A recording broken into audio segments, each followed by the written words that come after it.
Il y a un autre enjeu qui se joue fortement autour de cette révolution du numérique dans les territoires, c'est celui de la compétitivité, de l'économie. Dans tous ces territoires, aujourd'hui, on Groupon, on Boncoin et Lise, on Facebook, LinkedIn, qui est l'inverse du contraire. C'est-à-dire qu'on a des acteurs aujourd'hui qui travaillent sur une monétisation, non plus simplement du capital ou du travail, mais véritablement de la contribution. A priori, ce monde du numérique, c'est un monde du global, de l'immatériel. Le territoire, c'est un monde de la proximité, de la contribution directe. C'est des logiques qui ne sont pas forcément faites pour se rencontrer. On va voir avec Nicolas Collin, à qui je vais laisser la place tout de suite. C'est parfait. Comment aujourd'hui, finalement, on peut avoir, à partir de cette révolution du numérique, une logique de relocalisation vers les territoires et de création de valeur et de dynamique de proximité. Vous êtes inspecteur des finances, auteur du rapport Collin et Collin sur la fiscalité numérique, d'un livre L'âge de la multitude dont on parlera tout à l'heure, et aussi de The Family dont on parlera aussi tout à l'heure, qui est un accompagnateur d'initiatives entrepreneuriales émergentes sur Paris. Vous accompagnez à peu près, vous visez une centaine de startups par an, on en parlera tout à l'heure et je vous cède la parole. Merci. Merci beaucoup. Donc, je vais vous parler de gouvernance après la révolution numérique. Juste deux mots pour expliquer pourquoi après la révolution numérique. C'est parce que dans la même logique que Valérie qui évoquait l'idée qu'il faut sortir de l'idée qu'on vit une crise et plutôt se voir comme dans une transition, on considère encore trop souvent, et notamment dans les hautes sphères et chez les dirigeants politiques ou les grands capitaines d'industrie, que la révolution numérique est un processus qui est en cours, qu'on ne comprend pas très bien et dont on attend qu'il se termine pour en tirer les conclusions et décider ce qu'il faut faire. Tant qu'on attend que la révolution numérique se termine, on ne fait rien. C'est donc beaucoup plus simple, indépendamment de toute considération scientifique ou économique, de considérer qu'elle est terminée, qu'elle a commencé de produire ses effets, que ces effets sont maintenant bien compris et qu'il faut donc en tirer les conséquences pour changer nos manières de faire, et notamment en termes de gouvernance publique. Alors je voulais revenir, je pense qu'on va proposer des angles de vue différents, mais sur des thématiques qui vont se recouper dans les trois conférences. D'abord sur les relations entre le numérique et le territoire, et notamment d'un point de vue économique et de création de valeur. L'enjeu d'un territoire, c'est son développement, c'est la prospérité qu'on sait redistribuer à ses habitants, c'est l'implantation des entreprises, c'est le dynamisme de la vie associative. Et donc, il y a l'une des grandes questions qui est posée en termes de gouvernance après la révolution numérique, c'est comment faire pour favoriser le développement des territoires.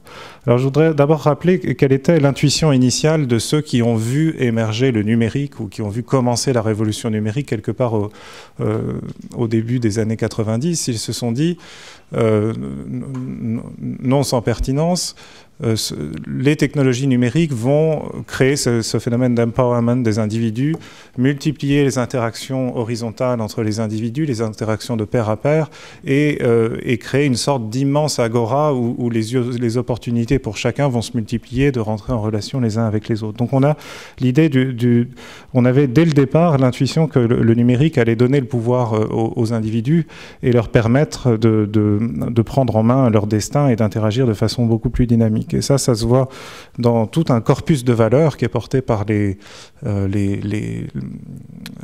grands gourous de la révolution numérique qui sont surtout en Californie. Et dans vous voyez cette vieille revue faite à la main de façon artisanale à l'aube de ce qu'on appelait l'ère de l'ordinateur. Il y avait l'idée que voilà, les ordinateurs ne sont pas faits pour manipuler et pour aliéner les individus, ils doivent être mis au service des individus pour leur permettre de se libérer. Et d'où l'idée par rapport à IBM, il y avait cette ombre-là qui planait sur le numérique aux États-Unis il y a plusieurs décennies. Par rapport à IBM, il faut mettre le numérique dans les mains des individus pour que ça devienne un instrument de puissance. Alors ça, c'était l'intuition initiale. La réalité, et on le voit aujourd'hui, est beaucoup plus nuancée. Pourquoi ? Parce que l'économie numérique, quand on la regarde avec un peu de recul, elle nous semble, à juste titre, dominée en fait par quelques grandes entreprises qui sont devenues, en l'espace de 5 à 10 ans, des géants industriels et qui progressivement se diversifient dans différents secteurs. Donc vous voyez là un détournement des fameuses cartes des terres du milieu de Tolkien, détourné une première fois pour Game of Thrones par George Martin et et ici est détourné pour expliquer que nous rentrons de plus en plus dans une économie mondiale dominée par quelques grands acteurs qui sont les géants industriels du numérique et qui se font concurrence les uns les autres, vous voyez, dans des guerres de mouvement ou dans une grande partie d'échecs où chacun joue 4 ou 5 coups à l'avance pour essayer de prendre des positions sur les autres, conquérir les différents royaumes qui restent à conquérir, empêcher les attaques venues de l'extérieur, etc. Donc vous reconnaissez les 4 grands, on en a même fait un acronyme très utilisé dans les ministères aujourd'hui, c'est les GAFA, comme Google, Apple, Facebook, Amazon. Et on pourrait évidemment passer des heures sur cette carte très intelligemment conçue qui rappelle tous les actifs, tous les mouvements, toutes les stratégies industrielles qui sont celles de ces géants industriels. Mais pour faire un focus, ici vous avez un graphique que j'utilise très souvent et qui explique comment Google, en se développant sur le marché de la publicité en ligne, a capté une part croissante des revenus publicitaires sur ce marché et détourné du coup une partie substantielle de ces revenus de ceux qui en étaient les principaux bénéficiaires jusqu'ici, c'est-à-dire les médias, et notamment les organes de presse. Donc ici, vous avez un graphique très simple qui regarde le chiffre d'affaires publicitaire de 2 ensembles. Le premier ensemble, c'est en bleu, ce sont les magazines et journaux américains. Donc vous voyez que le revenu publicitaire de 2004 à 2012 dégringole quasiment continuellement, pour être divisé par quasiment 3 sur une période de moins de 10 ans. Et puis en rouge, vous avez à l'inverse, alors c'est pas tout à fait homogène, parce que là c'est Google dans le monde entier. Donc les journaux sont regardés aux États-Unis, Google est regardé dans le monde entier, mais vous avez Google, dont les revenus, eux, augmentent quasiment dans les mêmes proportions, mais pour s'établir à un niveau qui n'est pas tout à fait, qui finit par dépasser celui des journaux américains. Et ça, disons, il faut avoir en tête cette déclaration fameuse selon laquelle le numérique dévore le monde, c'est-à-dire qu'il s'attaque à tous les secteurs de l'économie les uns après les autres. Et dans les secteurs dont la transformation numérique est maintenant quasiment achevée, et la presse est l'un d'eux, avec la musique, on voit les effets que le numérique a, c'est-à-dire l'hyper-concentration de la valeur au profit d'un grand acteur qui s'est installé dans la chaîne de valeur à une position stratégique. Et cette position stratégique, je vais le détailler après, c'est le contact direct avec l'utilisateur, avec l'individu. On rejoint les notions d'intermédiation. En fait, par rapport à l'intuition initiale que le numérique allait mettre tout le monde en relation avec tout le monde, en fait, tout le monde est mis en relation avec tout le monde, mais par l'intermédiaire d'un acteur dominant qui par les effets réseau, s'installe dans une position dominante et capte une part croissante de la valeur au détriment des autres acteurs de la chaîne, ici dans la presse, notamment au détriment des producteurs de contenu, mais le même raisonnement peut être tenu dans tous les secteurs. Alors ça, vous le voyez, ça a un effet assez simple, c'est que si ça concerne tous les secteurs de l'économie, et si tous ces secteurs de l'économie, les uns après les autres, passent sous la domination d'un géant industriel américain, ça a des effets majeurs de redistribution géographique de la valeur à l'échelle mondiale. C'est-à-dire que la valeur est collectée en quelque sorte là où se font les affaires, où se font les transactions, et puis elle est rapatriée par différents canaux vers le point, le territoire où sont établies ces entreprises, c'est-à-dire les États-Unis et plus particulièrement la côte ouest des États-Unis. Et donc vous avez en fait un phénomène radicalement nouveau qui est que tout d'un coup, alors qu'auparavant la valeur circulait bien à l'échelle d'un territoire local ou d'un territoire national, tout d'un coup, elle s'échappe de plus en plus vers les comptes de ces entreprises qui sont implantées dans un autre pays que le nôtre. Alors, ça commence à avoir des effets macroéconomiques qu'on sait bien mesurer. L'un de ces effets, c'est le décrochage, le découplage que vous voyez sur ce graphique, je vais vous expliquer en détail, entre la productivité et les créations d'emplois. On a été habitué jusqu'ici à ce que le progrès technique génère des gains de productivité, que ces gains de productivité se traduisent par des destructions d'emplois dans certains secteurs ou dans certaines fonctions qui devenaient obsolètes. Mais systématiquement, l'histoire a montré sur la période, vous voyez, de 1947 à peu près le début des années 2000, que les destructions d'emplois dans les secteurs où on faisait des gains de productivité importants étaient systématiquement compensées par des créations d'emplois dans d'autres secteurs où la productivité était moindre. À partir de 2000, c'est-à-dire le moment où la révolution numérique commence à prendre fin, on a un découplage. C'est-à-dire que tout d'un coup, la productivité continue d'augmenter, même un peu plus vite que dans la période antérieure. Par contre, les créations d'emplois dans le secteur privé, ici on est aux États-Unis, se mettent à stagner. Et donc on a un découplage vous voyez, un élargissement considérable de l'écart entre les gains de productivité et la création d'emplois. Et ça s'explique par plein de raisons. Ça s'explique par le fait que le numérique facilite beaucoup la délocalisation, l'intégration globale des chaînes de valeur dans le monde entier, le pilotage voilà, de la fabrication dans un pays, de l'acheminement vers un autre pays, de la vente. Le numérique aussi, il a pour effet, on va le voir, de substituer en partie l'activité d'utilisateurs, d'individus comme nous, qui sommes producteurs, actifs. Il substitue notre activité d'individus non rémunérés à celle des salariés dont du coup on n'a plus vraiment besoin dans ces chaînes de valeur.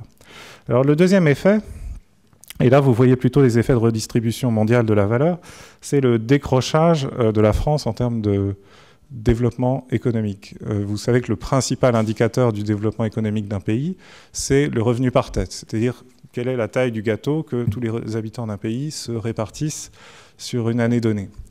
Les pays les plus développés sont ceux dont le revenu par tête est le plus élevé. C'est souvent, donc il y a d'une part les États-Unis et puis il y a d'autre part des petites anomalies comme le Luxembourg ou des pays où il y a très peu d'habitants et puis une valeur très très concentrée liée à une spécialisation industrielle. Au Luxembourg, c'est la banque. Mais voilà, mais si on ramène ça à des pays comparables, les trois grands pays européens que sont le Royaume-Uni, l'Allemagne et la France, vous voyez que, en gros, la France a décroché du Royaume-Uni à peu près à la fin des années 80, et puis la France a commencé à décrocher de l'Allemagne à l'occasion de la crise de 2008, et la France surtout se voit rattrapée par Israël, qui est un pays particulièrement intéressant parce que c'est un pays où l'innovation numérique est l'une des plus dynamiques du monde, qui crée énormément d'entreprises, ces entreprises qui se développent en fait sur le marché domestique américain et qui sont ensuite revendues à des entreprises américaines. Et ça génère un revenu considérable pour la société israélienne. Et donc dans ce graphique, il y a évidemment beaucoup d'enseignements, mais disons, on voit la valeur se déplacer d'un pays à l'autre. Et quand on compare la France et Israël, et le fait qu'Israël a toujours été un pays moins développé que la France, mais est en train de nous rattraper en termes de développement économique, on voit aussi les déplacements de valeur liés au dynamisme de l'écosystème entrepreneurial, notamment dans le numérique. Alors tout ça, ça nous ramène à des considérations territoriales. Vous avez Laurent Davezies, qui est l'un des grand penseur des territoires. Ici, il a écrit un livre qu'il a rendu très célèbre parmi les gens qui s'intéressent à ces questions, qui s'appelait « La République et les territoires » et ses territoires, dans la République des idées.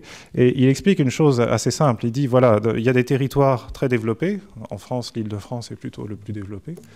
Et puis il y a des territoires peu développés. Il dit les politiques publiques échouent quand elles cherchent à développer les territoires les moins développés. La façon la plus simple de répartir la richesse à l'échelle d'un pays comme la France, c'est d'investir encore plus dans les territoires les plus développés pour qu'ils créent beaucoup de richesses et de redistribuer cette richesse à travers ce qu'il appelle le bouclier public et social, c'est-à-dire par les dotations aux collectivités territoriales, par la création d'emplois publics et surtout par la protection sociale, qui redistribue énormément des actifs vers les retraités, des biens portants vers les malades, des riches vers les pauvres. Et ça crée des déplacements de revenus qui fait que le niveau de vie en France est à peu près homogène d'un territoire à l'autre, même si la valeur en termes économiques se concentre dans les territoires où le dynamisme économique est le plus fort. Donc ça, c'est vrai à l'échelle de la France parce qu'on a un système qui fait bien ça. C'est pas du tout vrai à l'échelle du monde parce que quand la valeur commence à quitter la France pour se déplacer aux États-Unis, on n'a plus le système de bouclier public et social qui nous permet de rattraper la valeur, de la faire revenir en France et de s'en servir pour investir dans le subventionnement de nouveaux emplois, dans l'émergence de nouveaux secteurs et dans le développement économique harmonieux de tous nos territoires. Alors ensuite, deuxième considération, c'est le numérique et la proximité. Là, j'ai parlé de territoire où on voit plutôt qu'on est en train de prendre du recul par rapport au territoire national, que les stratégies industrielles maintenant se jouent au niveau mondial et que la valeur s'échappe du pays. Après, il y a le numérique, il a un autre effet que celui-là, il a un effet de recréateur de liens de proximité. Pourquoi ça? Parce que la multitude est exigeante. Alors la multitude, c'est nous tous. En fait, nous tous, individus, nous sommes maintenant des milliards dans le monde entier qui sommes éduqués, créatifs, connectés. Et dans l'utilisation quotidienne d'applications numériques que sont des moteurs de recherche, des réseaux sociaux, des applications de cartographie ou des applications d'achat en ligne, nous sommes créateurs de valeur parce que tout ce que nous faisons crée de la valeur pour les entreprises qui nous proposent ces applications. Alors nous le faisons avec une certaine bonne humeur, une bonne volonté, parce qu'on est content de ces applications qui nous rendent des services, mais on le fait aussi avec une certaine exigence vis-à-vis de ces entreprises. C'est-à-dire que comme on s'installe dans un rapport d'intimité avec ces entreprises qui nous accompagnent partout via notre smartphone, nous sommes devenus de plus en plus exigeants. Nous exigeons d'elles qu'elles mettent en harmonie la communication financière en direction de leurs actionnaires et la communication commerciale en direction de leurs clients. Nous exigeons d'elles qu'elles nous fassent aussi les prix moins chers. Avant même la révolution numérique, une entreprise américaine qui s'appelle Walmart, qui est le leader, le plus grand distributeur mondial, inconnu en France parce que Walmart n'a pas d'enseigne en France, mais qui est le premier grand distributeur aux États-Unis. Walmart a conquis sa position dominante au marché américain en faisant une promesse aux consommateurs américains, c'est que tout serait toujours moins cher chez Walmart, et en tenant cette promesse systématiquement d'année en année, au point de baisser ses prix chaque année sur toutes ses références, et d'exiger de ses fournisseurs, du coup, avec des effets très puissants de délocalisation d'emplois, d'exiger de ses fournisseurs qui baissent aussi leurs prix chaque année. Et donc, mais ça reflète l'exigence de la multitude. C'est-à-dire les consommateurs de Walmart, qui sont dans un lien affectif très fort avec Walmart, exigent de Walmart qui reverse à ses clients une part de ce qu'il retire de son pouvoir de marché. C'est-à-dire si Walmart est capable d'exiger des prix plus bas de ses fournisseurs, il doit le reverser à ses clients sous la forme de prix moins chers. Sinon, les consommateurs s'en vont parce qu'on a failli à leurs exigences. Alors, dans cet effort de se plier aux exigences de la multitude des individus qui utilisent leurs applications, les grandes entreprises du numérique sont engagées dans une course assez discrète, mais à la relocalisation. C'est-à-dire qu'elles cherchent à se rapprocher de nos territoires, à recréer un lien de proximité avec nous pour s'installer encore plus confortablement de notre intimité. Elles le font par exemple en déployant des infrastructures de connexion à très haut débit. Alors c'est moins le cas en France parce qu'on a d'un investissement public et des opérateurs qui investissent massivement pour ça, mais dans un pays comme les États-Unis où l'investissement public n'est pas forcément au rendez-vous, c'est Google qui a investi pour déployer la fibre dans un certain nombre de villes, de plus en plus. Donc ça a commencé à Kansas City, ça se poursuit à Austin, et où Google fait ça parce que c'est bon pour Google. En fait, d'augmenter le débit des connexions, ça permet aux utilisateurs d'utiliser plus Google et de rapporter plus d'argent à Google, et donc l'investissement, d'un strict point de vue d'affaires, vaut la chandelle. Il y a aussi une course à la relocalisation par la localisation des données. Vous savez que, je ne sais pas si vous avez parfois réalisé qu'il y a certaines applications que vous utilisez tous les jours qui répondent très vite, dont le temps de réponse est quasiment instantané, et puis d'autres qui sont beaucoup plus lentes. Si vous comparez par exemple Google, moteur de recherche, et LinkedIn, vous voyez un temps de réponse beaucoup plus lent de LinkedIn. Pourquoi ? Parce que LinkedIn n'a pas investi dans une infrastructure qui lui a permis de rapprocher ses ressources logicielles, ses données, son code exécutable de ses utilisateurs. On a beau être dans le numérique, c'est quand même important d'avoir des serveurs, des data centers très proches des utilisateurs. Et donc, non seulement il faut investir dans de la fibre, mais il faut aussi investir dans des infrastructures de stockage de ressources, d'hébergement, pour que celles-ci soient disponibles au plus près des utilisateurs quand ils en ont besoin, et ainsi réduire les temps de latence qui sont critiques en termes de qualité de service. On s'en rend à peine compte, mais si une application met 1 seconde à nous répondre alors qu'une autre met 4 fois moins de temps, on va progressivement se replier vers celles qui mettent moins de temps parce que c'est ça l'exigence de la multitude. On apprécie beaucoup cette instantanéité. Enfin, il y a un dernier phénomène de relocalisation, c'est tout le raccourcissement des délais de livraison pour tout ce qui est achat en ligne. Et vous savez qu'Amazon, aux États-Unis, est engagé dans un grand mouvement de raccourcissement de ces délais au point de vouloir généraliser à terme la promesse de la livraison le jour même. C'est-à-dire vous commandez le matin, vous êtes livré dans l'après-midi. Pour ça, ça veut dire qu'Amazon investit dans une immense infrastructure logicielle qui l'a conduit à multiplier les entrepôts, les plateformes logistiques sur tout le territoire américain, et évidemment à solliciter énormément les opérateurs de transport qui s'engagent à prendre en charge les produits et à les acheminer le jour même. Et donc, contrairement à ce qu'on a vu juste avant, qui est un mouvement d'évasion de la valeur et de concentration de la valeur très loin à l'autre bout du monde, il y a aussi de la part de ces entreprises un effort considérable de relocalisation parce qu'elles ne peuvent maintenir leur position dominante que si elles répondent toujours plus vite et de façon toujours plus personnalisée aux utilisateurs. Et donc ça nous dessine un avenir industriel où par rapport à l'éloignement des usines, l'éloignement des emplois, en fait les usines vont à nouveau se rapprocher de nous pour que les produits soient fabriqués en flux tendu au plus proche de nous. Et ça, c'est une grande bataille d'attractivité qui est très importante en termes de gouvernance des territoires, parce que ces usines, c'est pas sûr qu'elles créent beaucoup d'emplois. Si j'ai mis ici un data center, c'est parce que ça préfigure un peu les usines de demain, où il y aura beaucoup de machines, beaucoup de logiciels peu d'ouvriers, peu d'emplois, mais le fait de les avoir est quand même créateur de valeur parce qu'une usine, c'est une infrastructure physique, une usine, ça consomme de l'énergie, bref, et donc attirer ces actifs de demain, donc qui sont soit des grandes usines comme des data centers, soit des usines plus miniatures avec des imprimantes 3D qui permettent de produire, de prototyper ou de faire des petites séries ou de produire des produits à la demande quasiment dans les magasins, eh bien, il y a cette relocalisation de la production qui est très importante. Et ça, donc ça reflète cette pression à la relocalisation qui découle de l'exigence de la multitude, ça reflète un contexte où, comme le dit cette grande conférencière américaine, les individus ne sont plus parqués, passifs à l'extrémité de la chaîne de valeur. On n'a plus un labo qui envoie un résultat de R&D à une usine où on fabrique des produits qui sont acheminés vers des consommateurs qui prennent le produit et s'en vont. C'est comme si les consommateurs frappaient à la porte, forçaient la porte du magasin, de l'usine, du laboratoire de R&D et s'installer un peu partout tout au long de la chaîne aux commandes pour co-créer la valeur avec les entreprises ou les associations ou les administrations. Et on a donc un phénomène d'organisations qui sont submergées par la puissance de leurs utilisateurs parce qu'elles sont rentrées en contact avec eux via le numérique. Elles génèrent une boucle retour qu'elles savent plus ou moins bien gérer et découvrent que les individus, leurs clients, leurs utilisateurs ont une puissance supérieure à la leur. Et donc ça, il y a tout un champ sémantique pour le décrire.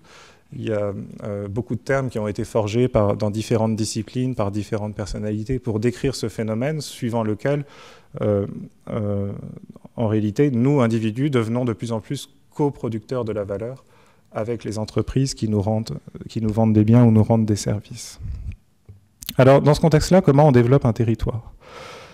Il faut avoir en tête plusieurs choses. D'abord, comme il a été dit tout à l'heure, la technologie n'est pas tout, en fait. Et la prospérité, elle naît d'un progrès technique dont s'emparent les entrepreneurs ou tous ceux qui prennent des initiatives d'innovation pour en faire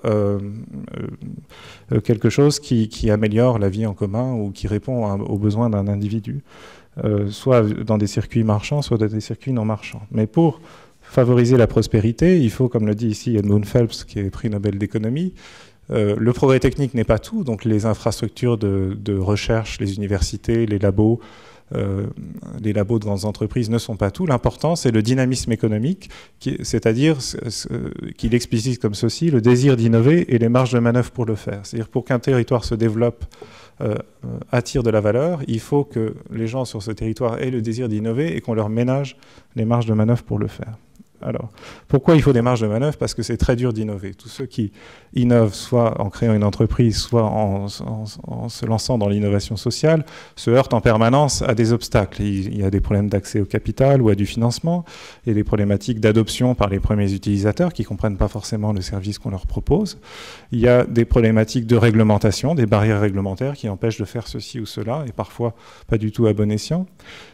Et puis, il y a des problématiques, c'est quand ça commence à marcher, quand on commence à avoir de la traction, à attirer des premiers utilisateurs, à construire des communautés, eh bien, il y a des intérêts économiques en place très puissants qui se réveillent et qui réalisent que leur position est menacée et qu'il faut tuer dans l'œuf ces initiatives nouvelles.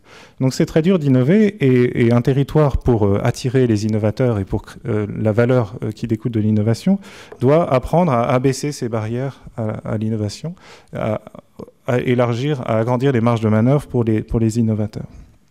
Alors de deux manières, il y a toute une problématique financière. L'innovation, ça coûte cher. Pourquoi ? Parce que l'innovation, il faut bien le réaliser, c'est un grand gaspillage. Ici, vous avez une citation d'un grand capital risqueur américain qui s'appelle William Janeway, qui rappelle que l'innovation, vous voyez, c'est essayer et échouer, puis échouer à nouveau. Et c'est après toute une série d'échecs qu'on finit par trouver le bon équilibre, la bonne offre, le petit paramètre qui fait la différence et qui provoque l'adoption d'un produit innovant par son public. Donc l'innovation, c'est un grand gaspillage et c'est pour ça qu'elle a besoin de financement un peu dégagé de considérations de rentabilité à court terme. Ces financements, Janeway nous rappelle paradoxalement qu'ils sont de deux natures. Il y a le financement public l'investissement public n'a pas l'exigence de rentabilité de court terme d'un investissement privé.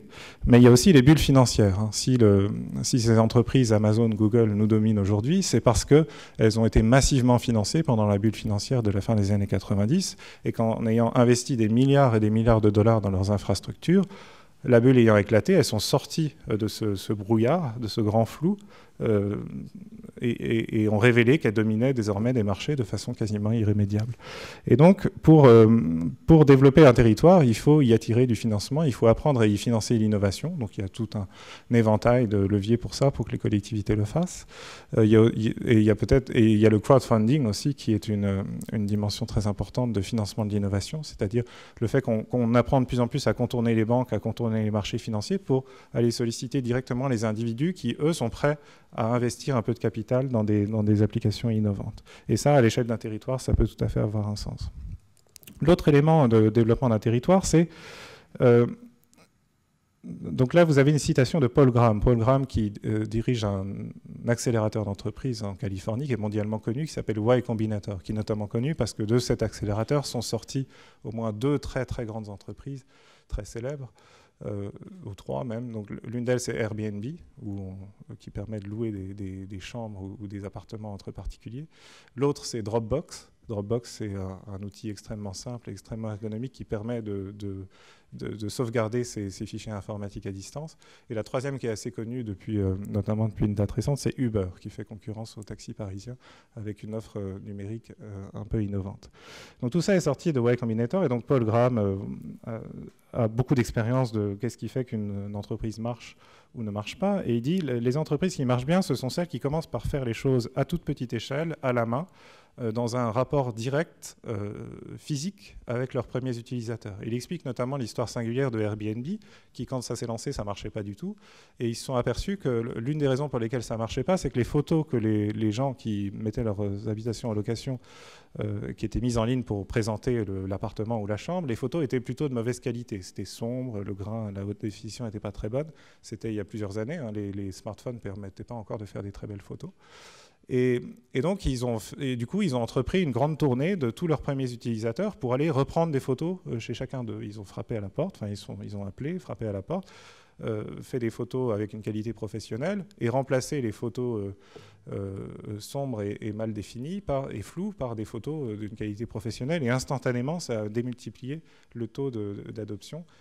Plein de gens se sont mis à vouloir louer les chambres ou les habitations. Et Paul Graham explique ça pour dire, voilà, c'est le lien direct, le souci du détail, l'échange physique, enfin la conversation avec les premières personnes qui prenaient le risque de mettre leur chambre en location sur Airbnb, qui a permis de trouver ce qui faisait la différence et ce qui permettait au service de se déployer ensuite de manière exponentielle. Et donc je dis ça pourquoi ? Parce qu'une entreprise qui s'implante sur un territoire pour y développer une offre innovante, elle a le privilège d'avoir accès à ce qui est la première valeur du territoire, c'est-à-dire ses habitants, et d'interagir avec ses habitants pour co-créer ensemble une offre innovante et trouver la formule magique qui, comme Airbnb, va permettre à cette offre tout d'un coup de se développer de façon spectaculaire à l'échelle d'un tout petit territoire, avec des utilisateurs avec lesquels on aura pu interagir dans un lien de proximité. Et ceci étant fait, eh bien, ça veut dire que la formule est trouvée et qu'ensuite l'entreprise peut se développer jusqu'à une échelle globale. Et ça reflète les grands enjeux industriels de l'économie numérique. C'est d'ailleurs première étape, pour développer une application réussie, il faut nouer un lien privilégié avec les individus, et notamment les premiers utilisateurs. Et ça se fait très bien à l'échelle d'un territoire, pourvu qu'on organise et qu'on facilite les liens entre les créateurs d'applications innovantes et puis les habitants du territoire. Et puis ensuite, ça c'est la deuxième étape, on passe à l'échelle et on se développe comme Google, comme Amazon, comme Facebook, à une échelle nationale puis internationale, grâce à tout ce qu'on a mis à jour dans l'expérimentation artisanale à une toute petite échelle au départ. Et donc tout ça, alors pour finir sur le numérique défi pour les pouvoirs locaux, je prends 3 minutes encore. Et pour rappeler plusieurs choses. Donc, dans ce contexte numérique, nous sommes tous connectés en permanence, utilisant des applications, et donc il faut bien avoir en tête une chose, c'est qu'il faut sortir du cliché suivant lequel la e-démocratie ou la démocratie numérique ou la démocratie 2.0, c'est simplement proposer aux gens de prendre la parole. On connaît tous les exercices type conseil de quartier. Une fois, j'ai été assisté ici à Paris à un conseil de quartier. On sait tous à quel point c'est décevant parce que les personnes qui sont là ne sont pas les premières concernées par l'action des élus. Ce sont plutôt ceux qui ont beaucoup de choses à dire, pas forcément très agréables et pas forcément surtout pertinentes par rapport au sujet qu'on essaie de discuter. Et donc, quand on dit on va donner la parole aux gens, il y a toujours un détournement massif en général par une petite minorité de gens qui utilisent cette plateforme pour prendre la parole sur des sujets qui n'ont rien à voir et pas forcément dans l'intérêt du plus grand nombre. Mais ce qu'il faut comprendre dans la data démocratie, ou ce que j'appelle ici data démocratie, c'est que la prise de parole n'est qu'une forme de manifestation des utilisateurs d'applications. Hein. Nous laissons des traces, pas seulement quand nous prenons la parole, nous laissons des traces chaque fois que nous utilisons une application. Et ces traces, elles peuvent être utilisées dans une boucle itérative pour améliorer le quotidien et améliorer en permanence le rapport entre celui qui rend un service et celui qui l'utilise. Donc ça peut être utilisé pour personnaliser le service. Si on sait qui vous êtes parce que vous le révélez par des données d'activité en ligne, on va essayer de vous personnaliser le service et de vous rendre un service mieux adapté à qui vous êtes. On peut aussi adapter la tarification. Si on sait qui vous les on sait que vous êtes en dessous, au-dessus d'un seuil, par exemple. Donc vous savez, les entreprises manipulent un peu les prix en fonction de votre propension à payer. Dans les services publics, on ne peut pas faire ça, évidemment, mais on peut essayer d'accélérer la prise en compte d'un certain nombre de situations particulières qui donnent droit à des tarifs préférentiels, etc. On peut améliorer les performances d'une application. Hein. Ce que révèle l'activité des utilisateurs d'une application, c'est ce qui marche et ce qui ne marche pas. Et ça, les designers savent s'en servir maintenant pour améliorer les fonctionnalités d'une application en ligne. Et ça peut être vrai aussi pour les services publics. Et enfin, il y a la dimension plateforme qu'évoquait Valérie tout à l'heure, c'est-à-dire le fait que quand une organisation, donc qui ici peut être une collectivité territoriale, dispose de plein de données sur ce qui se passe, sur ce que font les habitants, elle peut remettre ces données à disposition d'autres acteurs, des associations, des entrepreneurs qui vont se servir de ces données pour rendre des services supplémentaires que la collectivité qui a collecté les données en premier n'est pas capable de rendre elle-même. Alors, donc le premier mouvement de ça, c'est l'ouverture des données publiques. Ici, vous avez le Premier ministre qui porte cet effort et son fidèle bras droit dans cette matière qui est Henri Verdier, avec qui j'ai coécrit L'âge de la multitude l'année dernière, et qui s'occupe de l'ouverture des données publiques de l'État. Donc l'État montre l'exemple, et vous voyez dans des déclarations récentes rapportées par la presse, il signalait notamment, enfin les gens à Matignon signalaient notamment que des redevances sur l'utilisation des données publiques ne doivent pas créer de monopole de fait ou de barrière à l'entrée susceptible de freiner l'innovation, parce que l'intéressant dans les données publiques, c'est pas les applications évidentes qu'on peut en faire, c'est les idées complètement innovantes qu'auront des gens qui viennent de nulle part et que personne n'avait vu venir. Mais pour ça, il faut les laisser venir et les laisser expérimenter des choses avec les données publiques et notamment, du coup, pas les faire payer trop cher pour les utiliser. Ensuite, il y a toute la dimension, au-delà des seules données, il y a l'administration comme plateforme, dont un exemple historique fameux, c'est le GPS. Hein. Le GPS, c'est une infrastructure de satellite déployée par l'armée américaine pour les besoins de l'armée américaine et qui, un jour, par une décision politique, a été ouverte à des applications civiles et a donné naissance aux premiers écosystèmes applicatifs de géolocalisation, et notamment au GPS qu'on installait encore jusqu'à une date récente dans nos voitures. Alors tout ça change. Pourquoi on a de moins en moins besoin d'abord des infrastructures de l'administration? Parce que les entreprises recréent elles-mêmes ces infrastructures, ou les communautés comme OpenStreetMap recréent elles-mêmes ces infrastructures. On n'a plus besoin, par exemple, on n'a plus besoin aujourd'hui des fonds de carte de l'IGN. L'IGN a raté le coche, a vu se refermer la fenêtre d'opportunité pour vendre ses fonds de carte à tous ces acteurs, parce que maintenant les gens ont reconstitué les fonds de carte tout seuls, plutôt que d'attendre que l'IGN veuille bien les mettre à disposition à un tarif abordable. Donc soit des sociétés comme Google, donc ici c'est juste un trait d'humour, hein, localiser Apple sur Google Maps, mais soit OpenStreetMap en mode commun.